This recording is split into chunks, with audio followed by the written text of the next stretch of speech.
No. I'm sorry, what's your name? Patrick Widger. Yeah, you should put it on here. Put it on here on the homicide. Yeah, you're gonna have to get everybody's name. Right, I'll show you how to do it. Okay. That's my head at 5:30. So before 6:30, And your employee ID? It's 21675. 675 Unit 4154. 4154. Yeah.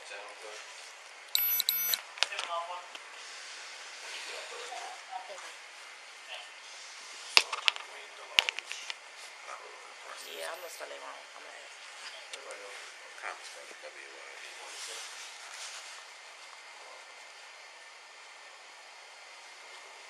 That's the last name.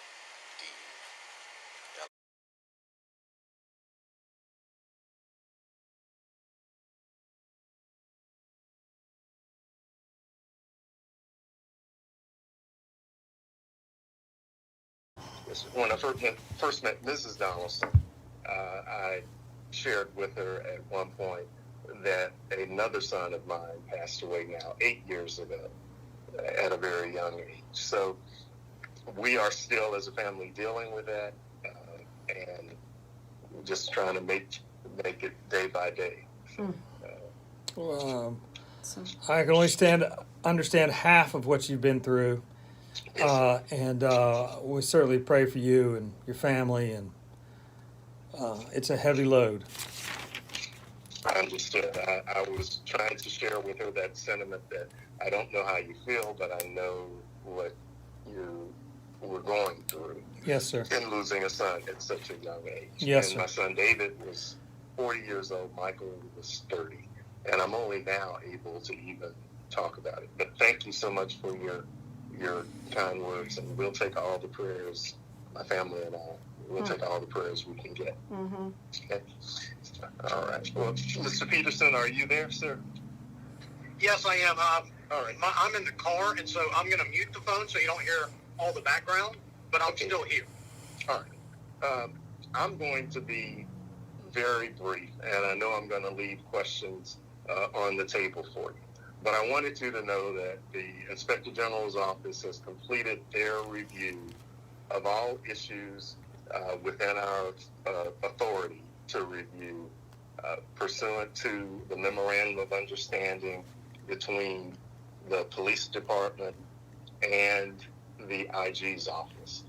That Memorandum of Understanding limits our investigative authority to those individuals where there have been violations or alleged violations of administrative procedures, processes, or rules for those, and keep me straight, above the captain level. The designation that they use are the white shirts. That includes the superintendent, the deputy superintendent, and anyone in that command group. Ed, did I get that right? Is it captain and above, or could it go down lower? No, the deputy superintendent and above, and the individuals that were commanders that are now called captains. So it's basically the deputy superintendent and above, just because of the reclassification. Right. Now, I know Mr. Peterson and you are very interested in this. Pursuant to this Memorandum of Understanding, the Office of Inspector General does not have the authority to release the report.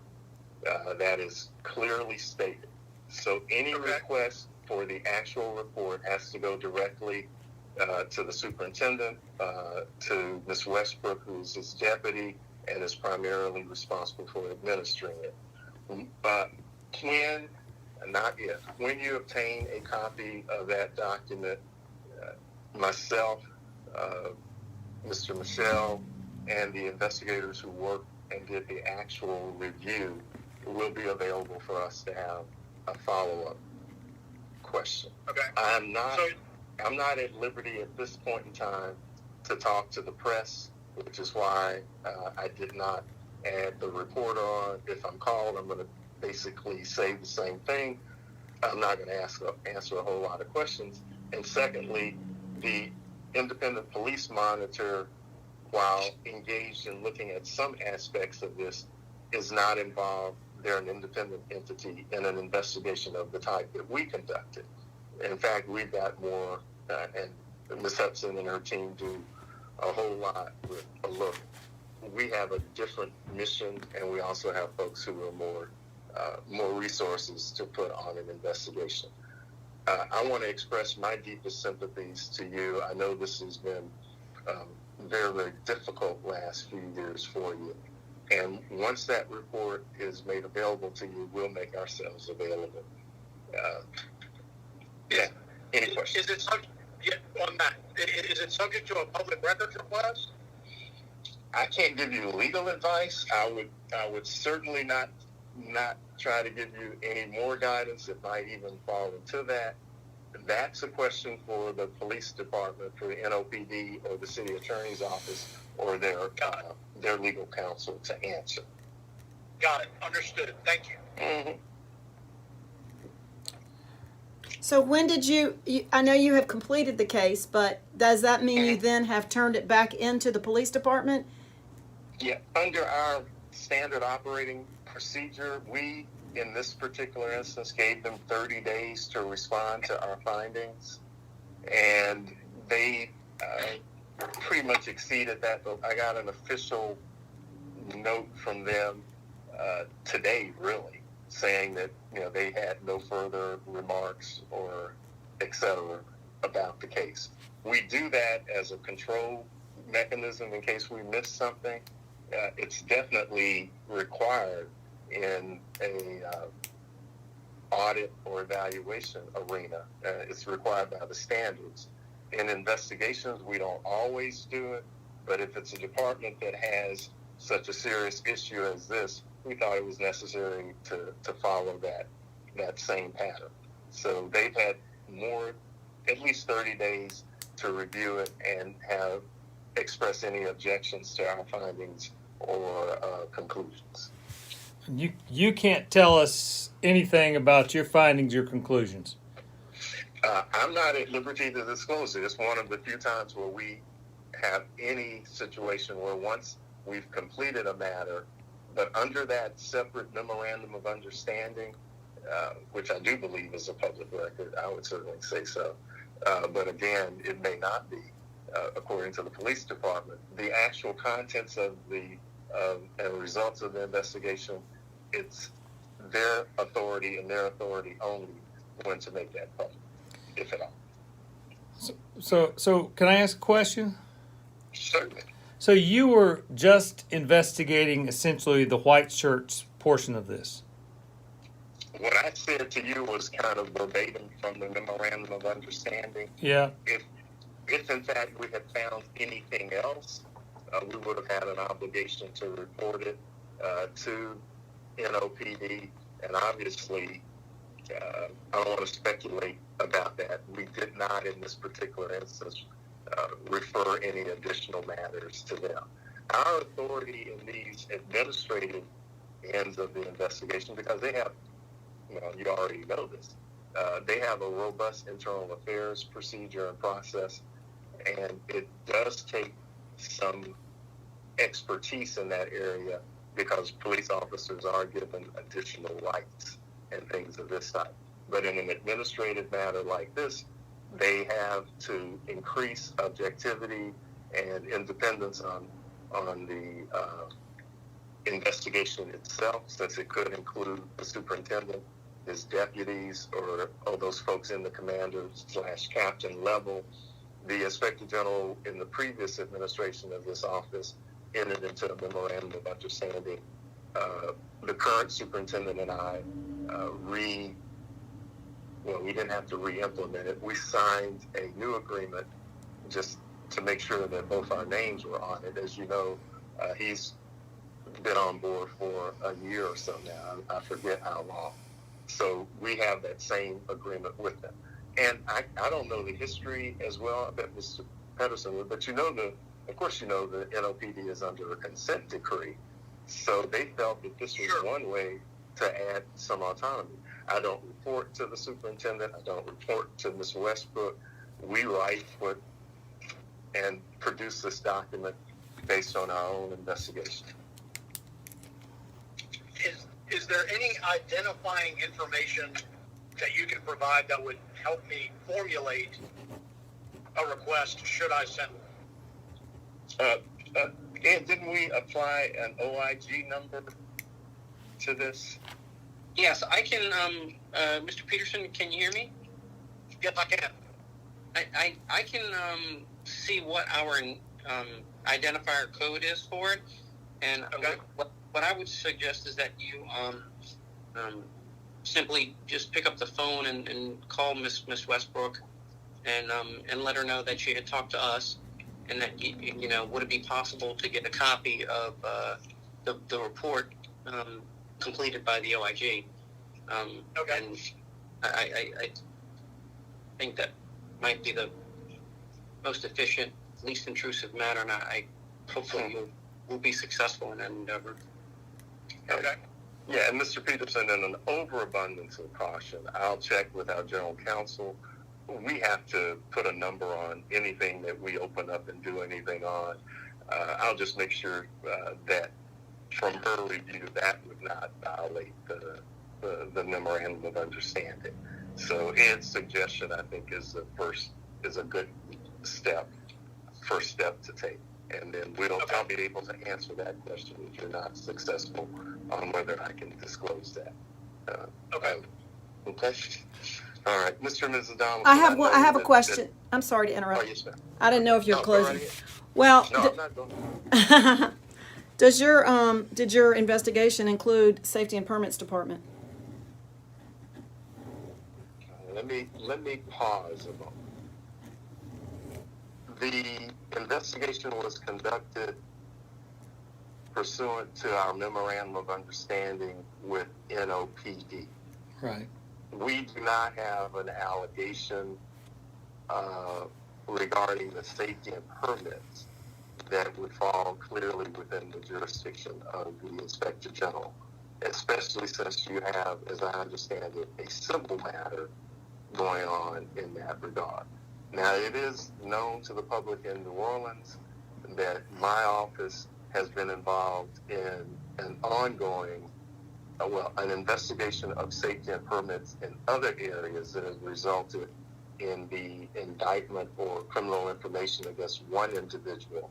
And I disclosed to the mayor and the city council that we were involved in ongoing investigations of some activities of safety and permits not related to your son's circumstances. So, in other words, we're looking at other issues related to safety and permits than the ones you've raised.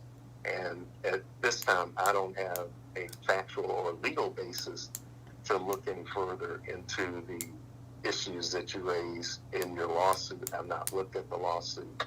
But if there are some that you think might fall within our jurisdiction that we don't know about, you can certainly make those available to us. But right now, the short answer is we have other matters where we're reviewing safety and permits that have been disclosed to the public. I'm dancing around the head of a pin, Mr. and Mrs. Donaldson. You deserve some straight talk.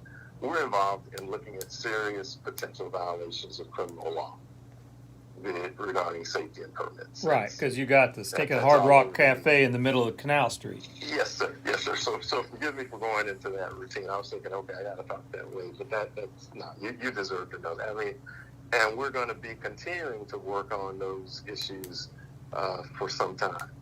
I'll be glad to share the letters with you. They're in the public domain that I sent to the mayor and the city council back in January. Oh, I have that it. made it very clear. Mm-hmm. I have it.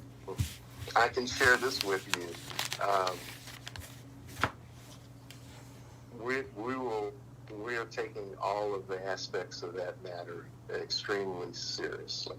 So let me ask you this. Are you guys looking back at any other inspections? What's your look back window? I mean, if you see this, I'm just going to say it, you might not, but the Hard Rock Cafes in Canal Street, do you really think that's the first violation, the first problem? No, they've reported. Or are already. you going to look back further? How far are you going to look back? No, I can't comment on what we're looking at now. I can share with you what was in the press release from the U.S. Attorney's Office, and that is the allegations against the one individual that's been charged go back to 2014 with kind of an open-ended assertion in the charging document alleging that he took money in exchange for approving permits. So that would be my official way of answering that. But yeah, it goes back further. Is his name in At the least public? to 20. Is that guy's name in the public domain? It's Kelvin Richardson. Kevin. And there was a press release issued by the U.S. Attorney's Office that also disclosed that the Office of Inspector General had contributed to that investigation along with other federal agents. Okay. Can I ask, I mean, I'm paying quite a lot of attention to the Safety and Permits Department and the new job description that the mayor has created that seems quite interesting for the new director, the Sonder person that came from San Francisco through Sonder. You know, what Zach Smith, the former director, told us he told us two different things. One was that there was no oversight for windows. There was no code for windows over 60 feet. And then he told Katie Moore a few months later, and before he was demoted, that they weren't required to do anything related to the Saratoga loft apartments because it was historic. And he told her that there was really no actual means for how a building is decided to be historic or not historic. And I know you're not going to comment on it, but I wanted to comment on it because I think there's a big problem right there. And I see that the mayor's office is just bringing all those departments together. And that's concerning. I made a note of that. We will add that to our... Yes, you can follow me on Facebook and see everything that I think regularly. Mr. I don't do Facebook. You're a wise man. For obvious reasons. You're a wise man. Mm-hmm. You probably And sleep I don't well. I don't mean to change the tone. These are serious matters. No, sir, but we have to. But I have to say that the incident where the federal judge's family was brutally attacked by this guy that was able to obtain their address and was on, obviously, based on news reports, obviously a vendetta against that particular federal judge. Ed, of course, is a former FBI agent. I'm a former assistant United States attorney. Right now, I say after 40 years of being a licensed attorney, all my friends at my age are still working as judges. So we are in a time of some uncertainty and obviously people who are acting out on all kinds of evil motives. Well, So you know, I don't do Facebook because I'm easy enough to find as it is. Yeah. I don't blame you. Okay. We have a Facebook page for the IG's office, so I will instruct those who know how to do Facebook to add you as a person so we can get any information that we distribute on Facebook and our Twitter. Oh, I'm already following you on Facebook, your IG page. Good. We need to update it. We need Yes, you to do. Make sure that we. Thank you. That's something that I'm not pleased with. Now, any other questions about this until you get or are able to obtain a copy of the report? We will reconvene at a date and time convenience to you if you obtain a copy of the report and have questions about our findings or how we conducted this particular review. I have one more question. Me too. When did you send the report to NOPD? At least 30 days ago, if not more. Well, Okay. Ed told me that he was finished with his report on April 23rd. Ed, can you tell me when we transmitted that? I 'Cause I think we I sent it was about. out. Yeah. I was out on April 23rd. What he was referring to is that I was out of the office. Right, I know. For about 2 weeks. Yeah, And so it was sometime after that. I don't recall. right. I just meant it as a reference. Yes, sir. Yes, ma'am. That's fine. Thank you. Hmm. I just wanted to make sure that NOPD couldn't tell me they didn't have it yet. That's okay. No, sir. They have it. They can still tell you that. They do. Mr. Donaldson, Yes. do you have the contact phone number for the commander, for Commander Westbrook? Yes, I do. Amy but does. she, you know, she's very difficult to communicate with. But yes, we have the phone number. Okay, and I sent you the since you were asking for since Mr. Harper mentioned the press release, that's a public document, so I already sent it to you on safety and permit, you know, and then if I can recommend, maybe wait 24 hours before you contact Ms. Westbrook, and I'll facilitate, you know, them knowing that you're going to be calling them, and then so they'll be ready for the call, and then hopefully you'll have a smooth transaction. Thank you. Thank you. And Mr. and Mrs. Donaldson, again, my deepest condolences on the loss of your son, and I will be able to say more about what we could do, but we did do our best to review those issues under our clear-cut authority. So, but I didn't want to end without saying that to you and Mrs. Donaldson at the same time. Thank you. I have one more additional question because I always have more questions. Is there any way to is there any way for us to know whether the FBI is actually investigating this or not? Even if we knew that, we probably wouldn't be at liberty to discuss that. So I don't know what the Bureau is doing would be my response. Do you ever come into a situation where the breadth of your jurisdiction comes to an end and you forward something over there to them? That does happen, yes. As you'll see when you read that press release, that case that we worked jointly with, I think the Bureau is specifically named in the press release, and the other agencies, just the disclosure of that relationship generally is handled by whoever is primarily responsible for the matter.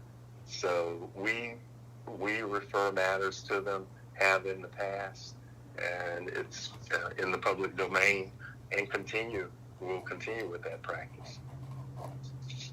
Okay. With our federal, you notice that I'm a former Fed, Ed's a former Fed. Our general counsel was with the U.S. Attorney's Office for 30-something years as an assistant U.S. attorney.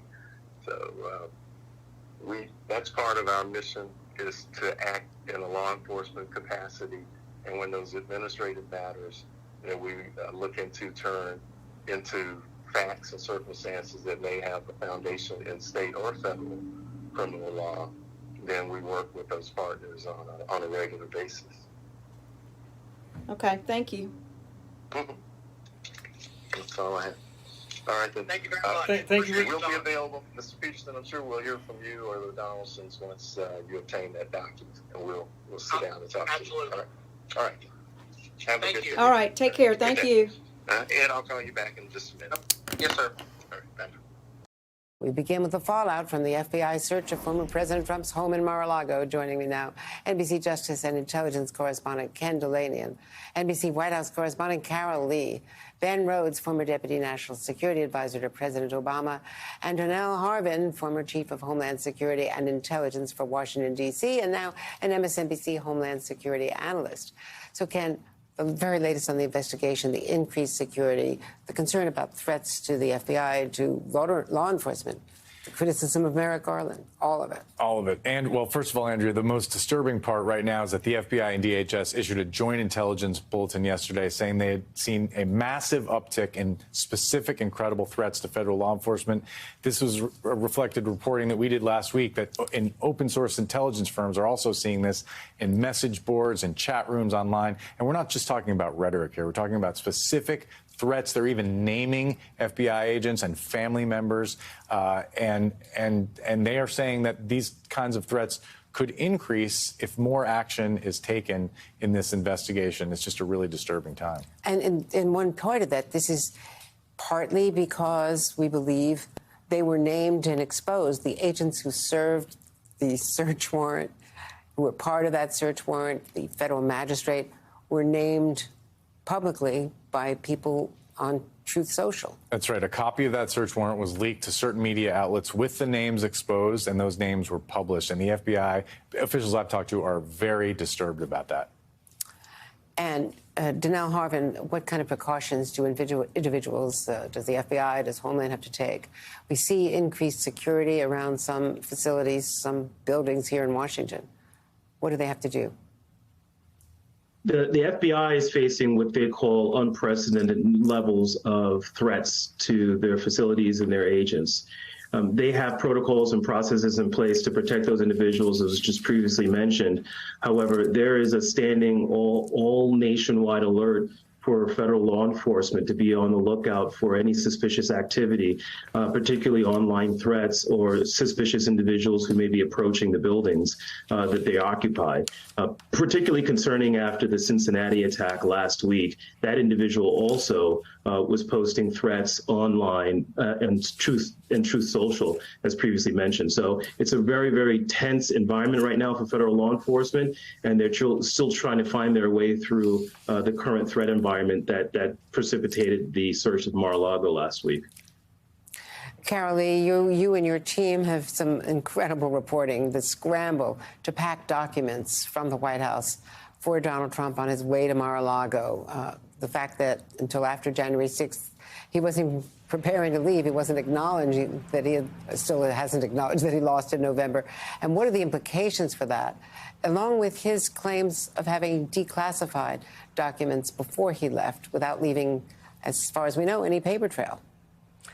Well, that's right, Andrea, that we learned that the president's exit from the White House was very chaotic in those final hours. People just throwing things into boxes at random, really just trying to get him out of there. And we also know that the president was described to us by several people who worked for him as a pack rat. So there was a ton of documents, papers, things that were just he was surrounded by.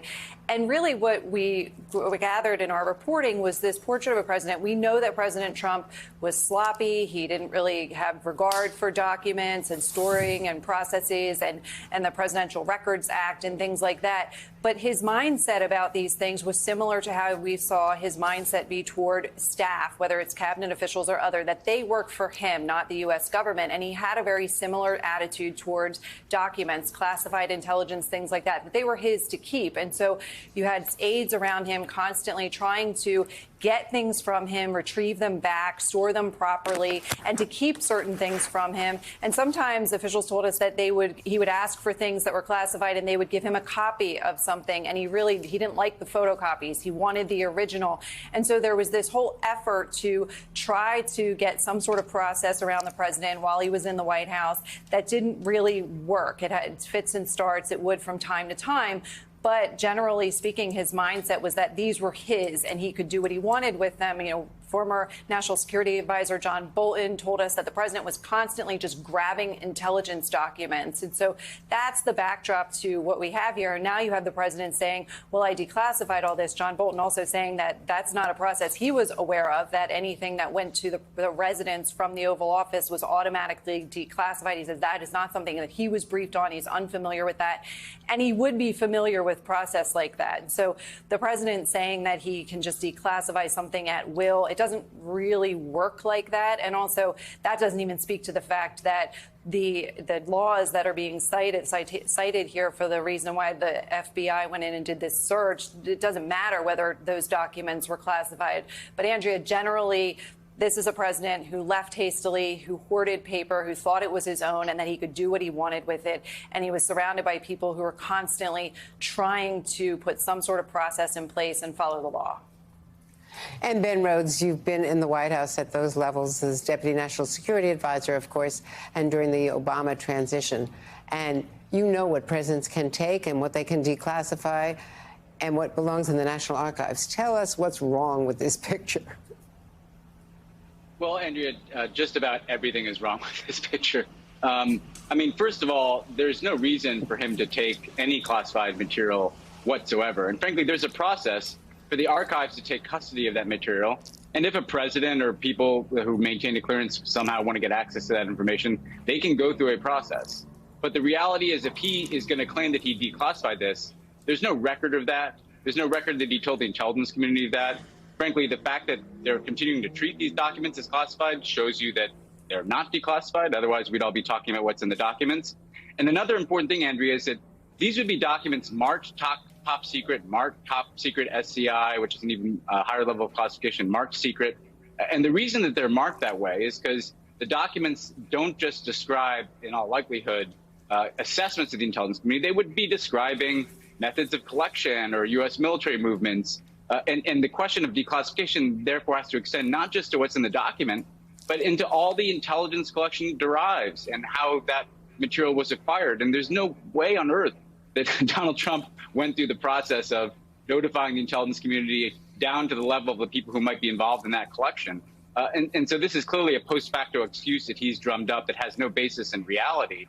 And once those documents leave the White House compound, they are not secure. And it's one thing to be sloppy with documents in the White House, which is a secure facility.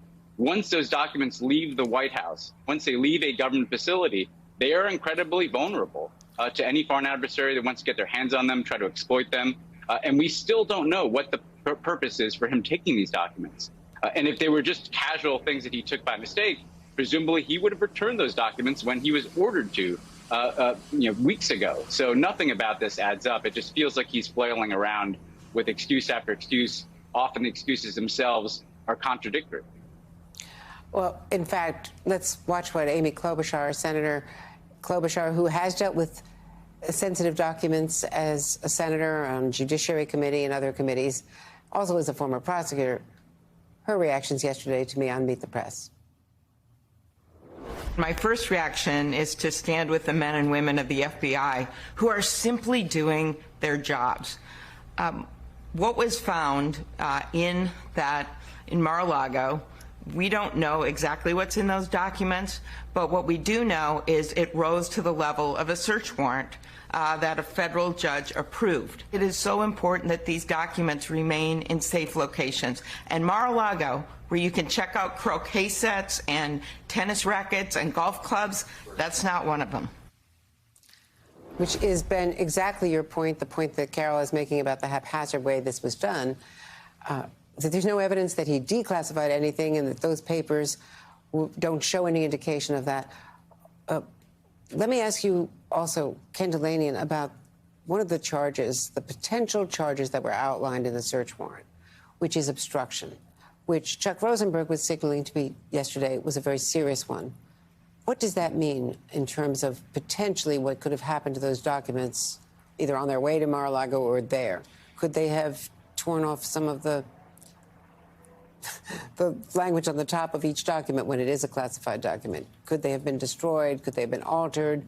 Or is that just the fact that they're out of government custody? I'm not sure. No, the latter would be the first charge, which is theft of government records. Right. This obstruction charge, that's what you just said is exactly what it brings to mind, because it makes it illegal to mutilate, conceal, or withhold to obstruct a government investigation. And so it suggests at least that the FBI has suspicions that something like that happened, that markings were changed, documents were destroyed. Now, we know that the president had a habit of ripping up documents. And that, the way that's described, it doesn't appear to have been malicious, more like negligence. But in this case, with this specific crime, it suggests they believe there was an overt act, or they suspect an overt act to try to cover something up. Very serious charge.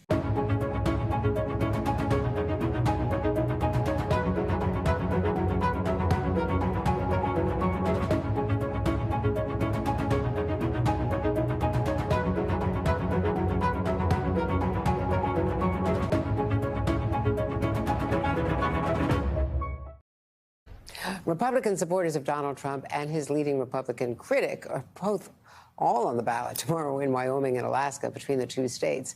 In Wyoming, Liz Cheney is polling 20 points behind her Trump-backed opponent, Harriet Hageman, paying the price for leading the House's January 6th investigation and, of course, voting for impeachment. If she loses as expected, her closing ad struck a national theme, reinforcing speculation that she might end up running for president. Millions of Americans across our nation, Republicans, Democrats, Independents, stand united in the cause of freedom. We are stronger, more dedicated, and more determined than those trying to destroy our republic. This is our great task, and we will prevail. And two well-known names are on the ballot in Alaska. Republican Senator Lisa Murkowski running for a fourth term, and Sarah Palin is hoping to snag Alaska's only congressional seat. Imagine Sarah Palin in Congress. Joining me now, NBC News correspondents Vaughn Hilliard in Jackson, Wyoming, and Ali Vitale in Anchorage, Alaska, and with me in Washington, Mark Murray, NBC News senior political editor. Welcome all. Vaughn, it's Judgment Day for Liz Cheney tomorrow, and it is not looking good in Wyoming. She's been under threat. She's not been able to campaign actively, go out in public. What are you finding from all your reporting? Right, and this is the moment. And Harriet Hageman, who is her Trump-backed challenger, a land use attorney, longtime GOP activist here in Wyoming, she has traversed thousands of miles holding little campaign events, every small town in the state of Wyoming here. And, you know, from Cheney's side of this, you know, I'm told that Liz Cheney, the case that she has been making here is that she's doing the job that Wyoming voters sent her to do, and that was to uphold the U.S. Constitution, go to Washington, D.C., and do justice as she saw fit. And that meant taking the helm as the vice chair of the January 6th Select Committee here. But when you're going around, Andrea, and talking to Republican voters around this state, you hear overwhelming dismay on how Liz Cheney has spent her focus here. Ultimately, her impeachment vote, but then also the focus of the investigations into Donald Trump. And she is not shy in saying that that is her utmost focus, whether she wins or loses tomorrow, to continue to do the job that she's done on the January 6th committee, but also heading beyond 2022. I want to let you hear, though, from one voter who is voting for Harriet Hageman. And we often are hesitant to play some of the sound, which kind of sometimes dives into conspiracy theories. But I think it's important to understand here in the context as to why Harriet Hageman is on the. This is just another con game by the Democrats, calling something one thing and saying another. Expired. This is making the IRS, which Gentlewoman's time has expired. The Pentagon, the State Department, gentlewoman is no longer recognized. The gentleman from Missouri reserves the belt. Mr. Speaker, how much time do you need? The gentlewoman is no longer recognized. I know that Ms. Boebert would like everybody to be armed, as they are in her restaurant, but that's not what IRS agents do.